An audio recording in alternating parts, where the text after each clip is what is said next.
Вы сомневались в правильности своего решения, когда выходили на протесты? Я адчувала, што гэта все скончыцца не вельмі добра. Вы боялись? Людзей б'юць, катуюць, выбіваюць ім зубы. Вам предлагали сотрудничество силовые структуры Беларуси или России? Это як са сведкамі Іеговы размаўляць. Вас лечили фриком? Что? Что это? Фу, фу, а может быть она змагарка? Вы считаете себя самой красивой белорусской телеведущей? Безумоўна, у мяне было такое, што а я нічого такая. Вам подобалась ваша праца на БТ? Это была праца по любові. Вы завидуете кому-нибудь из теперешних сотрудников государственного телевидения? Матюкацца ў эфіры і паліваць брудам іншых людзей вялікага розуму не трэба. А хто шчыра верыць? Можа быць, азаронак шчыра верыць. Але гэтая шчырасць, яна такая трохі шизофрэнічная. Вы глядзіце праграму «Шчыра кажучы», у якой вядомых беларусаў правяраюць на паліграфе. Падчас тэставання фіксуюцца фізіялагічныя параметры арганізму паводле некалькіх крытэраў. Затым гэтыя рэакцыі аналізуюцца, каб ацаніць дакладнасць паведамленай інфармацыі. Сёння прайсці правяранне на паліграфе наважылася спявачка і тэлевядоўца Кацярына Ваданосава.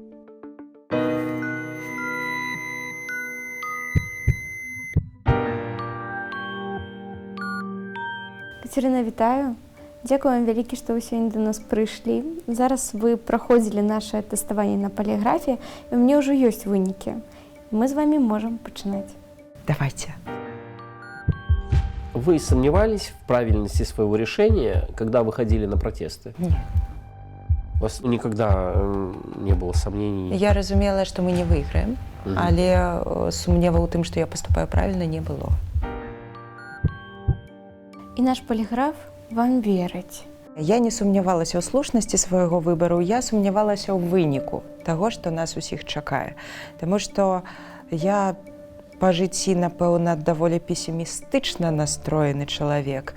І мне было незразумела, як людзі настолькі ўрачыста, настолькі па-дзіцячаму могуць перажываць усе тыя дні, якія мы на той момант перажывалі. Я выходзіла, не сумнеючыся ў тым, што я раблю слушна, але, на жаль, ці на шчасце, я адчувала, што гэта все скончыцца не вельмі добра.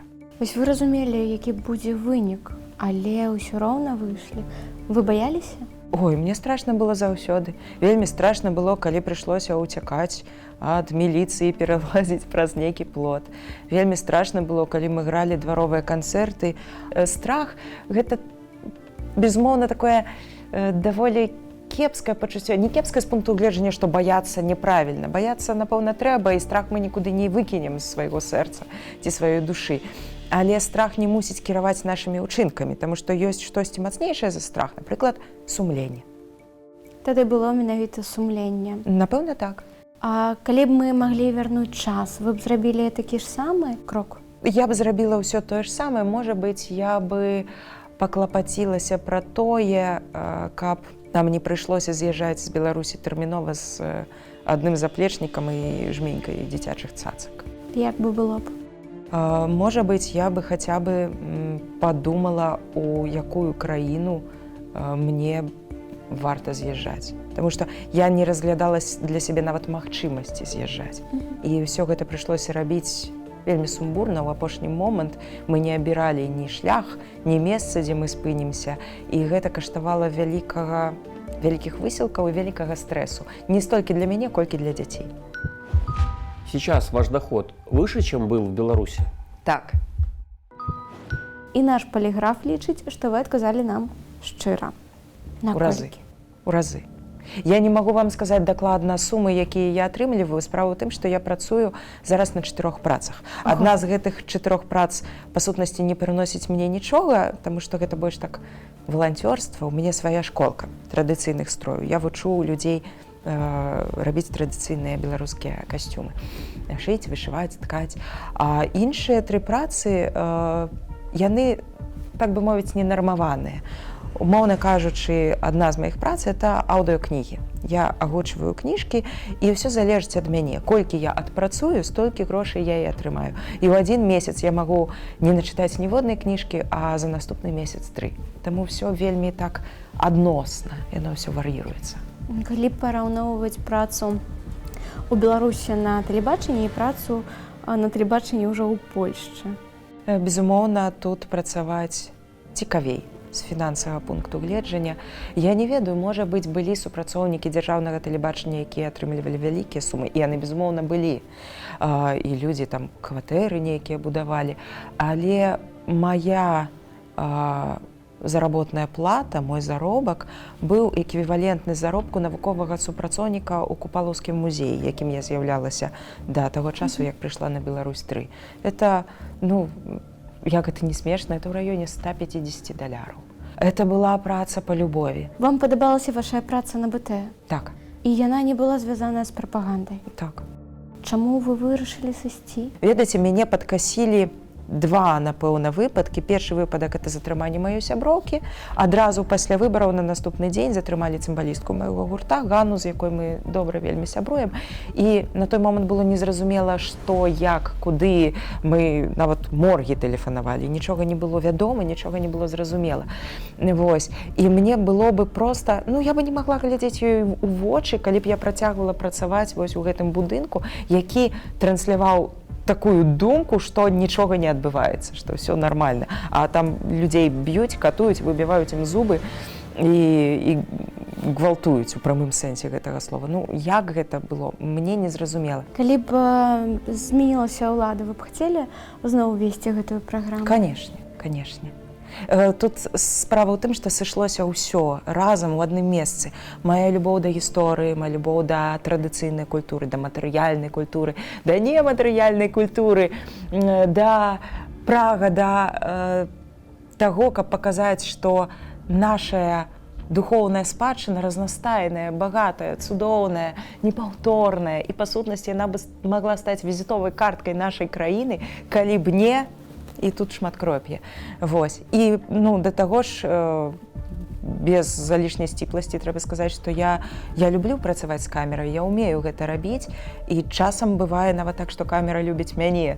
І, канешне, там супала ўсё разам. Я магла там рэалізоўваць сябе напоўніцу. І это абсалютна не пра грошы. Вот у меня к вам такой вопрос. А кому вы можете завидовать? Я вельмі зайздрошчу чужым поспехам. Калі хтосьці штосьці зробіць такое, што я не зрабіла, мяне прям плюшчыць тады. То есть это такие какие-то профессиональные вещи? У найбольшай ступені так. Я часта зайздрошчу тым, хто займаецца сумежнымі справамі са мной, падобнымі да мяне справамі. Я зайздрошчу тым, каму лёгка штосьці даецца, напрыклад. Вы завидуете кому-нибудь из теперешних сотрудников государственного телевидения? Не. І наш паліграф лічыць, што вы адказалі нам шчыра. Мне падаецца, што гэта вельмі неўдзячная праца. Мне ўспамінаецца адзін выпадак, это быў марш нейкі, і я ўбачыла сваю настаўніцу, адну з настаўніц школьных, якая таксама ішла ў натоўпе, і стаяў шэраг міліцыянтаў, і яна да іх падышла, такая вельмі інтэлігентная, выкшталцоная жанчына, і з такім разуменнем кажа: «Сабачая работа, сабачая работа». І вось у мяне зараз такое стаўленне да супрацоўнікаў тэлебачання. Мне падаецца, што ў іх сабачая работа зараз. За кімсьці з беларускіх журналістаў, якія зараз працуюць на дзяржаўным тэлебачанні, назіраеце? Не назіраю. Я нават не ведаю, што зараз там здымаецца, акрамя таго, што мне прыходзіцца чытаць опусы Азаронка, Дзерманта, але гэта ўсё, як кажуць, па доўгу службы. Хто вам не падабаецца больш за ўсё з іх? Ці ёсць такая асоба? Можа быць, Лебедзева, Гладкая. Вось гэта штосьці такое страшнае. Мукавозчык, ведаеце, што Азаронак, што Мукавозчык, што які-небудзь Гігін, што Дзермант, мне яны ўяўляюцца персанажамі батлейкі. Яны так, ведаеце, як вось гэты спектакль «Цар Ірад». Вот там ёсць цар Ірад, ёсць чорт, які выскоквае перыядычна штосьці такое плявузгае. мне падаецца, што яны кажуць не сваімі словамі, яны рабы, закладнікі сваёй сітуацыі. Не ў тым плане, што мне іх шкада, якія яны бедненькія, як яны мусяць там прыстасоўвацца. Не, проста што яны настолькі нейкія дробныя. То бок, мацюкацца ў эфіры і паліваць брудам іншых людзей вялікага розуму не трэба. Як вы лічыце, яны шчыра так думаюць? Хтосьці шчыра, хтосьці не. А хто не, як лічыце? Мне падаецца, што, напрыклад, мукавозчык, ён закладнік сваёй сітуацыі і ён уже не можа па-іншаму. Дермант. Слухайце, Дермант – это той персанаж, з якім калісьці, калі я яшчэ вучылася ва ўніверсітэце, мне давялося пару разоў піва піць у той чебурэчнай, у якой абвяшчалі Беларускую Народную Рэспубліку побач з Валадаркай. Вось. І тады я з ім нармальна стасавалася. У яго былі нейкія такія касякі, ён там казаў, што вось гэты вось панбалтызм у яго быў у галаве, зараз у яго наадварот еўразійства. Вось. Але тады ён мне падаваўся такім трошкі смешным персанажам, але даволі адукаваным. І вось зараз я не ведаю, наколькі ён шчыры. Мне падаецца, што ён таксама закладнік сітуацыі. Марзалюк. Это той чалавек, з якім я таксама аднойчы давялося мне сустракаць ім дзень археолага на нейкіх курганах пад дажджом. І ён мне падаўся цікавым, вельмі адукаваным, дасведчаным чалавекам. І што з ім сталася зараз, як ён мірыць у сваёй галаве захапленне гісторыі, беларускую мову, якую ён паважае і любіць, і любоў адначасова да дыктатуры, да Лукашэнкі, я не ведаю, это некая такая мусіць быць мудрагелістая разьба ў гэтых шасцярэнек, каб яны з'ядналіся, што мне гэта не зразумела. Я не ведаю, наколькі ён шчыры. Мне падаецца, што можа быць і шчыры, але гэтая шчырасць, яна такая трохі шызафрэнічная. А хто шчыра верыць? Можа быць, Азаронак шчыра верыць. У мяне такое адчуванне, таму што ён выхоўваўся ў сям'і сваёй. Ягоны тата быў таксама шчыра адданым прапагандыстам. І, напэўна, я не ведаю, ці сам ён піша сабе тэксты, не факт. Можа быць і сам, можа быць, тата дапамагае. Але той, што ён транслюе, ці рэтранслюе, можа быць, ён і шчыры. Можа быць, сапраўды ў ягонай душы настолькі шмат злосці і цемры, што ён гатовы перавешаць на слупах усіх тых, хто не згодны з палітыкай Александра Егоровича. Вось, тады яго таксама варта проста пашкадаваць. Если бы вам дали $1 миллион, вы бы смогли вернуться в Беларусь и работать на белорусском телевидении? Не.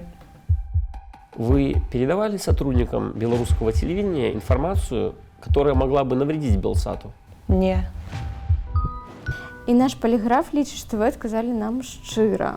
У мяне проста няма сапраўды ніякай камунікацыі з тымі, хто там зараз працуе. Я нават не ведаю, хто застаўся, а хто звольніўся. Калі б вам далі $1 мільён, ці змаглі б вы вярнуцца ў Беларусь і працаваць на БТ? Я адказала не. Ведаеце што? І наш поліграф лічыць, што вы адказалі нам шчыра. Нават за $1 мільён. У мяне вельмі шмат людзей, сяброў і знаёмых зараз у турме. І я просто не ўяўляю, як можна ўзяць $1 мільён і прыехаць у Беларусь і нейкім чынам распараджацца гэтым $1 мільёнам, ведаючы, што некаторым людзям зараз, у іх заробак 3-4 рублі на месяц. І добра, калі ёсць магчымасць гэтага заробку. А такія людзі, як Максім Знак, мы пра іх нічога не ведаем. Мы нават не ведаем, жывыя яны ці не. Таму, я бы проста не змагла ўзяць гэты $1 мільён і паехаць і займацца ў Беларусі чымсьці такім, пакуль у нас краіна пад дыктатурай. Грошы ў вашым жыцці адыгрываюць вялікую ролю? Грошы – это вельмі класны і круты сродак ажыццяўлення сваіх мэтаў і сваіх мар. Вось, напрыклад, мне зараз бракуе грошай на ўласную студыю. Тое месца, дзе я б магла спакойна раскроіць, дзе былі бы вялікія вокны, дзе я магла б займацца тым, што мне падабаецца і што мне хочацца. Вось. І было бы класна мець кучку грошай, каб выдаткаваць іх на студыю. Але я разумею, што пры іх адсутнасці належнай сумы я ўсё роўна знайду выйсце. Я буду сядзець там, не ведаю, дома, у спальні, пры ложку і таксама вышываць. Это будзе не так зручна, як пры грашах, але ўсё роўна гэта магчыма. Таму грошы это класна, это круто, але гэта абсалютна не галоўнае. Вы передавали данные о белорусах силовым структурам Беларуси или России? Не. Вам предлагали сотрудничество силовые структуры Беларуси или России? Не. І наш поліграф лічыць, што вы адказалі нам шчыра. Не прапаноўвалі. Шкада? Это як са сведкамі Іеговы размаўляць. Это же вельмі цікава. Ты можаш іх выслухаць і зразумець, што ў іх у галаве. Ці не зразумець. Это заўсёды рулетка. Вось. І тут таксама мне было бы цікава пагаварыць з якім-небудзь такім прадстаўніком глыбінных спецслужбаў, але... А што б вы яго спыталі? Што было б вам цікава даведацца? Мне было б цікава даведацца, што ў яго ў галаве. Вось яны шчыра адданыя гэтаму рэжыму, яны шчыра не заўважаюць катаванняў, яны шчыра не заўважаюць несправядлівасці, яны шчыра не заўважаюць цемрашальства, якое зараз пануе ў Беларусі. Ну, як так? Як можна апрануць на сябе вось гэтыя шоры і не заўважаць відавочных рэчаў? Вот мне б цікава было гэта даведацца. Ці перадавалі вы дадзеныя пра беларусаў сілавым структурам Беларусі ці Расіі? Не. І наш поліграф лічыць, што вы адказалі нам шчыра. У мяне як бы на ілбе ўсё было напісана. Я была паводле сведчанняў маіх былых калегаў, я была адзіным беларускамоўным, цалкам беларускамоўным чалавекам на ўсім тэлебачанні. То бок я ў жыцці размаўляла па-беларуску, на працы размаўляла па-беларуску. Ну, я думаю, што яны шчыра пасмяяліся з такой прапановы. З вербоўкі ваданосавай. Ну, божа, ну што я магу ім даць? Што вы адчувалі, калі вы разумелі, што вы адзіная тэлеведаўца, якая размаўляе ў жыцці на беларускай мове? А нічога не адчувала. Ну, это стандартная ситуация. Я по-беларуску размаўляю давно, стала, і, напэўна, я звыклася з гэтым адчуваннем сябе трошкі фрыкам. Вас лічылі фрыкам? Можа быць. А вы самі сябе лічылі фрыкам? Не, я лічыла сябе абранай. Напэўна, так. У мяне быў у камандзе, не заўсёды, але часам, ездзіў з намі сексот. Чалавек, які працаваў на спецслужбы, ён, калі напіваўся, паказваў нам сваю чырвоную корачку і расказваў, што ён нас усіх выведзе на чыстую ваду. Вось. І я памятаю, што у дзень нашага з ім знаёмства, это была першая з ім камандзіроўка, было акурат 8 сакавіка. І ўвечары пасля здымачнага дня мы пайшлі ў кавярню пры гатэлі, каб паесці. Это нам яшчэ пашанцавала, бо быў гатэль, была кавярня. Часам бывала такое, так, што няма нічога, і нават аўталаўкі. Вось. І мы ў гэтай кавярні сидзім, і гэты чалавек вельмі хутка напіваецца, становіцца неадэкватным і выцягвае мяне на танец. І я разумею, што я не магу адмовіцца, таму што ён жылісты, ён значна мацнейшы за мяне, і ён мяне рэальна цягне. Выцягвае, пачынае са мной танчыць нейкі павольны танец, и кажа мне, а ты можешь разговаривать нормально? Я кажу, я размаўляю с тобой нормально. Он говорит, если ты сейчас со мной не будешь разговаривать нормально, хочешь, я тебе руку заломаю? И вот это был аккурат таки стандартны выпадак. Насамрэч стандартны, таму што колькі разоў было такое, што ў транспарце ты крычыш у маршрутцы на наступным прыпынку, калі ласка, а кіроўца правозіць цябе міма наступнага прыпынку, таму што... Не разумееце вы? Не то, што не разумею, таму што... Што?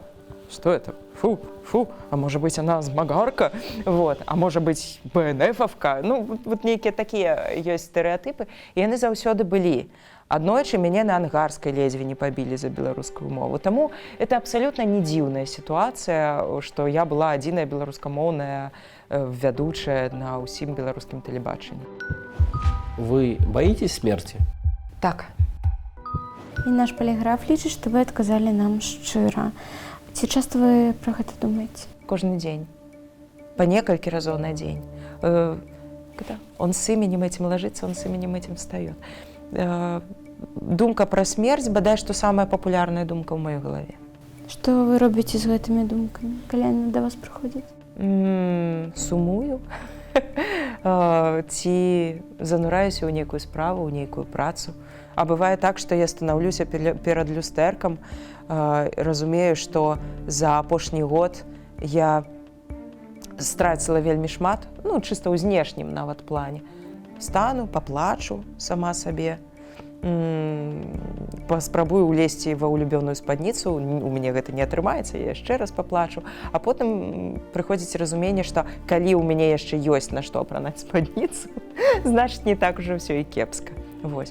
Таму думкі пра смерць это не заўсёды так страшна, як можа падацца. То бок это не трагедыя, это проста дадзенасць, якая заўсёды са мной. Але зараз вы сябе адчуваеце лепей? Лепей так, але я ўсё яшчэ лякуюся, я кожны дзень п'ю таблетачкі, у мяне кропельнічкі, у мяне укольчыкі ў жывоцік і ўсё такое. Я змагу сказаць, што я выйшла ў рэмісію толькі тады, калі маё лекаванне адменяць. А курс вось гэтай гармоннай тэрапіі, ён разлічаны на 5 гадоў. Вось год я ўжо адбыла, яшчэ 4 гады мне лекавацца, а там мы паглядзім.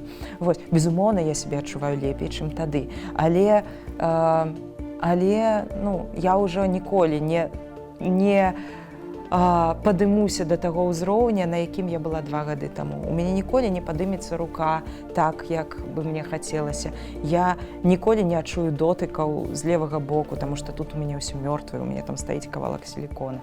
Я ніколі не вярну сабе былую прыгажосць нават. Я не магу скінуць гэтыя нешчасныя 8 кілаграм, якія я набрала за год на гармонах. Я да гэтага часу падсвядома папраўляю свае валасы, якія ўсё жыццё былі ў мяне доўгімі. Таму, канешне, это ўсё накладвае адбітак на унутранае самаадчуванне. Мне вельмі пашанцавала ў свой час. Мне божанька, напэўна, даў пэўныя знешнія дадзеныя, якія мне дазвалялі адчуваць сябе добра. Мне падабалася ўласная знешнасць. І гэта ўсё паламалася. 2 гады таму, калі я стала лысай, калі я стала набіраць вагу, калі я страціла одну грудь, я зразумела, што ніколі больш не будзе гэтага. І я кожны дзень назіраю вось гэтыя знешнія змены, якія адбываюцца незалежна ад майго жадання. Ем я вараную курыцу і зялёную салату і салеру, ці там не ем ввогуле нічога, ўсё роўна гэта ўсё ўжо будзе са мной. І гэта, канешне, горка. Ці змяніліся вашы нейкія меркаванні наконт жыцця падчас таго, калі гэта ўсё з вамі адбывалася? Жыццё вельмі крутая штука. За яго варта змагацца і за яго варта трымацца. Вось. Это найвялікшы каштоўны дар. Я ўяўляю, наколькі цяжка і страшна зараз тым, хто знаходзіцца ў турме. Таму што я памятаю, калі я толькі стала лысай, я выйшла на вуліцу і адчула, як у мяне па галаве гуляе вецер. Гэтага ніколі не было дагэтуль, таму што валасы ў мяне былі заўсёды доўгія, густыя. Я не адчувала нічога, у мяне як шапка была заўсёды без шапкі. Вось. І я адчула гэты вецер на сваёй голай скуры. І мне так плакаць захацелася, мне стала так горка, а потым мне прыйшла думка, што многія зараз не могуць нават гэтага адчуць. Яны не могуць выйсці паглядзець на сонца. Яны не могуць убачыць, як пераліваюцца, я не ведаю, кропелька расы на лісціку. Яны не могуць адчуць ні вецер, ні слоту, ні дождж. Яны закратаваныя ў маленькім, страшэнным, душным памяшканні. Вось. І вось гэта мяне так трошкі працвярозіла. І маё стаўленне да жыцця памянялася ў лепшы бок. Я лічу яго самым вялікім дарам, які ў нас ёсць. Страціць валасы, гэта было самае жудаснае, што магло адбыцца, так? На той момант мне падавалася, што так. А зараз... Ды і зараз, напэўна, так, ведаеце? Я не класіла, калі казала, што мне прасцей было пазбавіцца ад адной грудзі, чым ад валасоў. Чаму? Таму што для мяне быў унутраны пэўны вобраз. Вот вобраз мяне самой быў сфарміраваны ўнутры майго мозгу. Вось. І ён зараз абсалютна не адпавядае таму, якая я. Это нейкі іншы чалавек. Я таму гляджу на сябе ў люстэрка, я не разумею, хто ты? Гуля? Это Ваданосава? Вы зараз так лічыце? І зараз таксама. Вы считаете себя самой красивой белорусской телеведущей? Нет, нет, я считаю себя страшной. Пробачце. І наш поліграф лічыць, што вы адказалі нам шчыра. Просто мне, я ж кажу, мне пашанцавала. Было вельмі класна, а потым стала не зусім класна. І іншы чалавек на маім бы месцы, напэўна, цешыўся бы таму, што ён мае. А я ўжо такая прыверэдлівая фіфа. І вот да таго ж, ведаеце, тое, што зараз я прымаю лекі, такія цяжкія лекі, паганыя, будзем шчырымі. Гэта ўсё ўплывае і на мой унутраны стан таксама. То бок я зараз знаходжуся ў стане штучнай менапаўзы. Я не магу мець дзяцей, у мяне все тыя гармоны ўплываюць і не толькі на цела, але і на мозг. І на мозг яны ўплываюць вельмі цікавым чынам. Я зараз за апошні год не бачыла ніводнага мужчыну, на якога бы я глядзела як на мужчыну. Эта ўся штука, яна нейкая такая няўлоўная. Я страціла здольнасць бачыць прыгажосць і ў супрацьлеглым прадстаўніках супрацьлеглага полу, і свайго таксама, і сябе. І нават я больш скажу, мне падаецца, што зараз гэта на нейкім падсвядомым узроўні адчуваецца. Раней не праходзіла і тыдня, каб да мяне хтосьці не падкаціў і не паспрабаваў пазнаёміцца. Да таго моманту, калі вы пачалі піць лекі, ці адчувалі вы сябе самай прыгожай тэлевядоўцай? Ну, калі зараз не, а тады? Можа быць. Можа быць, мне цяжка ўжо нават узгадаць. Мне проста няма з кім параўноўваць, напэўна, не было з кім параўноўваць. Але, безумоўна, у мяне было такое, што а я нічого такая. А што для вас прыгажосць? Цяжкае пытанне. Гэта унутраная і знешняя гармонія. Напэўна, так. Калі я бачу мастацкі твор, я адчуваю гэтую прыгажосць. Калі я бачу жанчыну ў народным строі, я таксама адчуваю прыгажосць. Калі я гляджу на помнік сярэднявечнай архітэктуры, я таксама адчуваю гэтую прыгажосць. Это такая ўнутраная шчырасць. Шчырасць асобы, шчырасць рэчы, гэта не важна. Яна мусіць быць не фальшывай. Вот это, напэўна, прыгажосць. А вы считаете себя уверенным в себе человеком? Не. Я бравірую. А вот в чем проявляется ваша неуверенность? А я боюся людзей, я насамрэч інтраверт. Я боюся тэлефанаваць. Я боюся, мне каб у паліклініку патэлефанаваць і дзіцяці талончык заказаць, мне трэба цэлы дзень хадзіць і збірацца з духам. Вось, я не магу дамовіцца пра што-небудзь з кім-небудзь. Напрыклад, быў адзін праект, на якім я працавала, і там трэба было камунікаваць з людзьмі. Напрыклад, ім пісаць, тэлефанаваць і дамаўляцца на інтэрв'ю. Мне было гэта так цяжка, што я думала, што я здохну. Вось. Таму я насамрэч не вельмі ўпэўнены ў сабе чалавек. Я пастаянна сумняюся. Я пастаянна сумняюся ў сваіх навыках, уменнях, ведах, здольнасцях. І наш поліграф лічыць, што вы адказалі нам шчыра. Вы сапраўды не ўпэўненая у сабе асоба. Вы робіце так шмат працы. Вы тэлевядоўца. Як вы можаце быць неўпэўненай асобай? Я змагаюся з гэтым. Адна справа гэта публічнасць, таму што ёсць у нас пэўныя абавязкі, якія мы самі на сабе накладаем, калі мы выходзім, неважна, на сцэну, перад камерай, мы мусім адпавядаць пэўнаму патэрну паводзінаў. А абсалютна іншая справа гэта жыццё. Я не магу стасавацца з незнаёмымі людзьмі. Мне это вельмі цяжка. Я вельмі не люблю навязвацца. Мне заўсёды здаецца, што чалавек не хоча, каб я нейкім чынам яго напружвала, нейкім чынам яму навязвала сябе. Вось. Можа быць, гэта ідзе з дзяцінства. У мяне такое адчуванне, таму што я расла ў няпоўнай сям'і, мой тата памёр, калі мне было 4 гады. І не было такога, каб хтосьці за мяне заступіўся, хтосьці сказаў, што я там класная. Гэтага не хапала? Гэтага вельмі, канешне, не хапала. Моя мама цудоўная жанчына, абсалютна унікальная, выбітная, вельмі добрая, але яна засталася ўдавой у 40 гадоў, і ёй прыйшлося настолькі цяжка працаваць, што яна ледзьве не змардавала сябе. Да таго ж яна вельмі пакутавала пасля смерці бацькі. Ён быў яе адзіным каханнем, яна ніколі больш не выйшла замуж, і ёй прыйшлося мяне з братам нас абодвух падымаць і выводзіць у людзі. І яна рабіла ўсё, што магла. Але, безумоўна, яна, хутчэй за ўсё, я ад яе па спадчыне атрымала гэтую неўпэўненасць у сабе, што а хтосьці штосьці падумае, а хтосьці штосьці скажа, а вось я ствараю нязручнасці. А вось гэта на працягу ўсяго жыцця у вас было? Так. Але вы гэта не паказвалі на публіцы? Канешне, я гэтага не паказваю. А як гэта паказваць? Ты выйдзеш, напрыклад, граць канцэрт і скажаш: слухайце, мне насамрэч, мне так няёмка, што вы прыйшлі, дзякуй вам вялікі. А так не было? Мусіць быць. Не, так не было. Унутры мне заўсёды трошкі сорамна. Не то, што сорамна, што я выходжу на сцэну. Я люблю працаваць перад камерай, мне гэта падабаецца, я гэта ўмею. А сорамна, што быццам бы я навязваюся. Ведаеце, калі я была рамесніцай, і рабіла, напрыклад, рэканструкцыі кніжак. Я ўмею рабіць кніжкі па ўзорах 16, 17, 12 стагоддзя. І спрабавала гэтым гандляваць.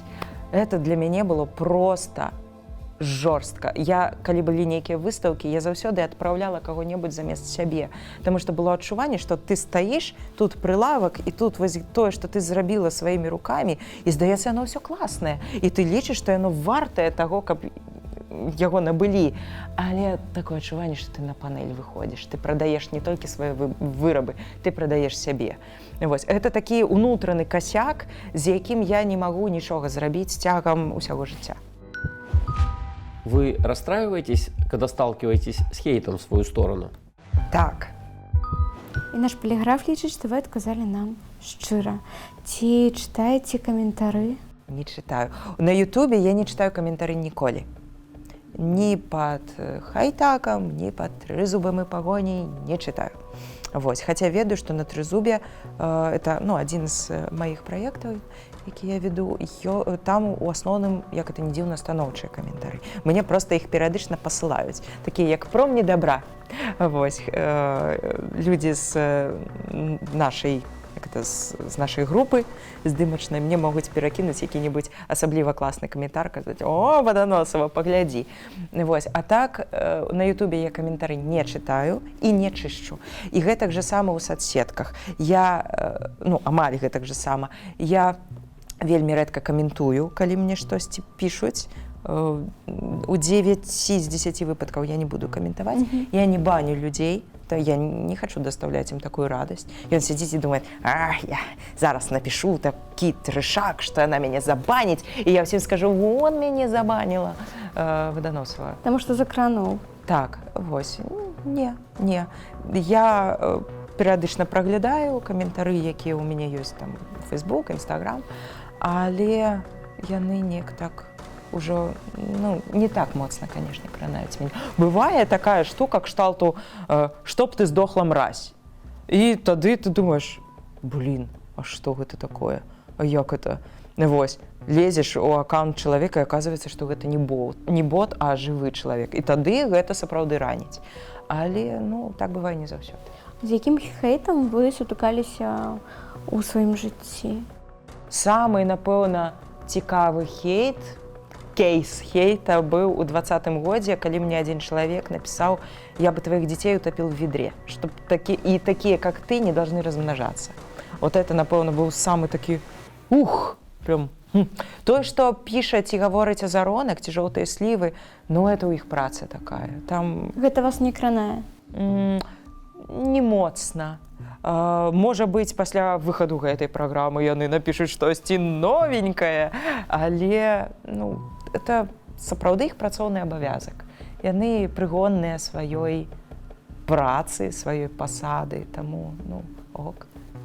Кранае, можа быць, але не моцна. Недавно у мяне быў выпадак, калі пра мяне напісалі жоўтыя слівы і мяне скінулі на пачытаць гэты допіс. Я там была названая вельмі, дарэчы, ганаровымі эпітэтамі. Мяне назвалі чорнай паннай, мяне назвалі ведьмай, напісалі, што я ўсім пракляццяў навешаю. Я подумала: нормально. окей. И под конец было написано, что яшчэ я гнилая баба. Но это так само, это невычерпная крыніца натхнення. Я зараз думаю, мне сярод часткі музыкаў ёсць панкі, ну, аматары панку, трэба напісаць песню, якая так і будзе называцца «Гнилая баба». Вот. И тогда я закрою свой гештальт. Вы когда-нибудь пели песни Александра Солодухи? Нет. Наш поліграф лічыць, што вы адказалі нам шчыра. Дякую Богу. Ну, сапраўды, я ніколі не спявала песні Саладухі, я ніколі не спявала песні Лепса, якога-небудзь, Кіркорава, Баскова. Ну, это неяк, фу, это як да бруднага чагосьці датыкацца. Прабачце. Ці падабаецца вам беларускія музыкі? Ёсць тыя, якія падабаюцца, а ёсць тыя, якія не А падабаюцца. хто падабаецца? Падабаецца мне, напрыклад, Лявон Вольскі. Хаця доўгі час мне не падабаўся. Быў такі перыяд у маім жыцці, калі мне не падабаліся песні Вольска. А потым зноў спадабаліся. Я любіла НРМ, потым не любіла сольную творчасць Лявона Артуровича, а потым зноў полюбіла.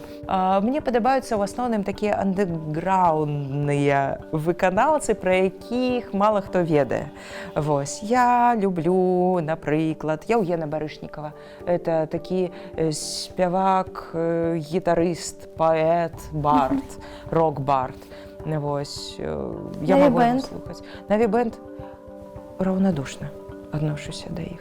А з беларускіх спевакоў, якія зараз знаходзяцца ў Беларусі, менавіта дзяржаўныя? Ведаеце прыкол? Я вам зараз раскажу. Мне недавно скинули відос у Інстаграме пра тое, як спявае Алёна Ланская на нейкай сцэне, так? А заднікам там ідуць кадры з жывой культуры, з маім удзелам. То бок Алёна Ланская спявае, я нават не ведаю што, а ззаду я гляжу, нюхаю кветачкі, хаджу, ляжу, і ў мяне проста быў такі ступарняк, думаю, вау, нічога сабе. І яшчэ цікавая рэч, вот з гэтай нарэзкай жывой культуры была вельмі файная праграма, яе сапраўды растаскалі на такую нарэзку і потым выкарыстоўвалі ў рэкламах, дзесьці яшчэ, таму што смачна гэта ўсё было зроблена, знята на пленэры, на натуры.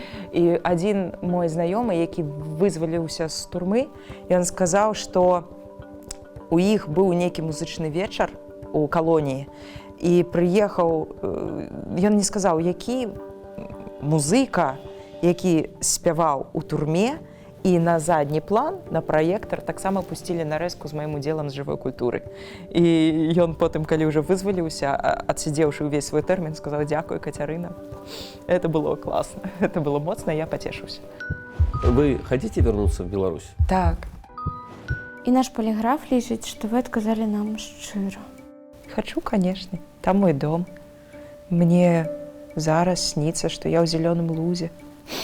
Сяжу на лавачцы і вышываю у лесапаласе. Хаця я разумею, што калі я вярнуся, хутчэй за ўсё ўжо і той лесапаласы ўжо не будзе. Ці верыце вы ў тое, што вернецеся ў Беларусь? Мне цяжка сказаць. Я веру, што я вярнуся, але я не ведаю, калі гэта будзе, якой будзе на той момант Беларусь і якой буду я. Таму што, на жаль, час ідзе, растуць мае дзеці. Я разумею, што туляцца па здымных кватэрах, пакуль у нас няма магчымасці купіць сваё жытло, то так, мы будзем гэта рабіць, але рана ці позна мне штосьці прыйдзецца з гэтым вырашаць пытаннем. Я разумею, што дачка мая, якой зараз 13, хутчэй за ўсё у Беларусь не паедзе ўжо вучыцца. Яна будзе паступаць тут, ва ўніверсітэт. Я разумею, што мой сын з аўтызмам, яму лепей вучыцца таксама тут, таму што ў Беларусі ён быў нязручны, ён быў тармазнуты, ён быў які-небудзь там яшчэ кепскі. Пра гэта казалі лекары? Не лекары, а ў дзіцячым садочку, выхавацелі, проста людзі звонку. Пры тым, што у яго не цяжкі аўтызм, у яго не пашкоджаны ніякія размовыя здольнасці, ён вельмі галавасты такі, але ён такі ціхі і сам сабе на сваім розуме, на сваёй хвалі. А аб чым вы больш за ўсё сумуеце ў Беларусі? Аб прыродзе. Пра тыя вандроўкі, якія мы ладзілі. Кожныя выходныя у адзін з дзён, суботу ці нядзелю мы стараліся выбірацца кудысьці. Гэта маглі быць паходы з намётамі, гэта маглі быць вандроўкі проста. Мне не хапае прыроды, мне не хапае Нёмана, чамусьці менавіта Нёман. Сумую вельмі. Вілейскага вадасховішча, у якім можна купацца, якое вельмі плыткае, можна доўга-доўга ісці, і там плытка, можна плаваць. Вось гэтага мне не хапае. Кацярына, гэта былі ўсе пытанні. Дзякую вам вялікі, што вы сёння да нас прыйшлі. Дзякую вам вялікі за вашу шчырасць. Дзякуй вам, што запрасілі. Мне было камфортна, як гэта не дзіўна. З намі была Кацярына Ваданосава, тэлевядоўца. Гэта была праграма «Шчыра кажучы» і я вядоўца Арына Маліноўская. Да сустрэчы. Наступны раз паліграф пройдзе YouTube-блогер Іван Падрэс.